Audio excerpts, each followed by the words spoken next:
Freedom is a choice, and yet so many people decide not to be free. I'm a free man, and I can think freely. They think we're crazy, the coolest freaks. But honestly, I think we're just happier. They think we're crazy, the coolest freaks. Honestly, I think we're crazy. Now to end our broadcast tonight.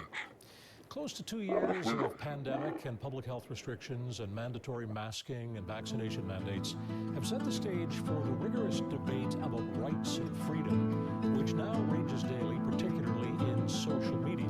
It's a good thing to assert rights and stand up for freedom because these are the cornerstone values of a democratic society. Many who noisily assert their freedom to not do what most others recognize as being in the self-evident public interest point to those who served our country in the Second World War as having fought and died for such freedom. And indeed, hundreds of thousands did fight, and many did die, to secure freedom from tyranny. But it was their great sense of duty, the recognition of their responsibility, that inspired them to willingly risk and sacrifice their own lives for the greater good. Only a few thousand were conscripted into overseas service. The vast majority volunteered to go. They opted not to exercise their right, their freedom, to stay at home, safe and far away from the bloodied battlefields. They recognized their duty, their responsibility to act in the interest of the greater good. And through their actions and valorous sacrifices, those who fought for freedom also defined the virtue and the value of putting the well-being of the whole ahead of personal safety. Tens of thousands gave up their right to life.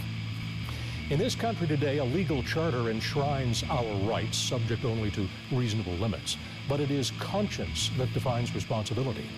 Bob Dylan once reflected, a hero is someone who understands the responsibility that comes with his freedom.